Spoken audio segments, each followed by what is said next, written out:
Hi, this is going to be one of the shortest videos I make. I just want you to understand something that's important for you to know for all your classes at Southeastern and beyond.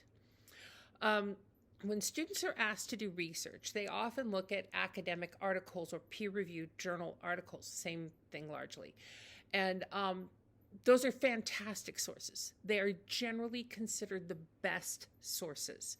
You should absolutely use peer-reviewed and academic articles. However, students sometimes make a very big mistake that gets them in trouble. Let me explain. There is something called an abstract, which is a basic summary, often preceding the article before you get started into the article, or sometimes on a page that before you even access the article online.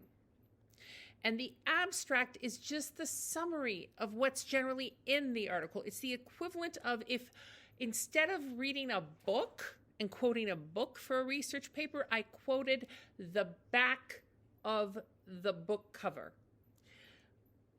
The book cover back is going to sometimes say to me what's generally in the book, but it's not the same thing as reading the book. Don't be the student who quotes the abstract.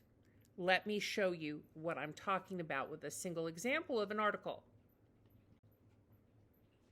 This is an article that I found on the Southeastern Library database. It's a fantastic article on civil service in Ukraine and its evolution. And since in some essays I asked students to consider the question of should there be compulsory military or civil service for the country, this article would be relevant for such an essay, potentially.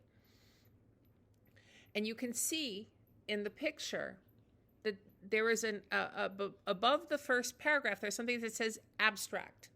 Abstract is like the equivalent of the book cover summary. And if a student were to quote and cite something that sounded to me like it might be the abstract, I would go double check. So would your other professors. And what it screams to your professor, even if you did so innocently, is that you didn't really do all of the work that was required here. You actually just, how can I put it? You just learned that there was something about this. You didn't actually understand the finer points of what the article could tell you. You haven't done the required amount of research at a college level. It would be a reason for a student to fail a paper. So don't be the student who, in all innocence, fails the paper. Rather, where you see a summary at the beginning or on a separate page on a website, before you get to the actual meat and potatoes of a longer article, read the longer article, quote from the longer article the key elements of what you need to be able to use in your argument or analysis.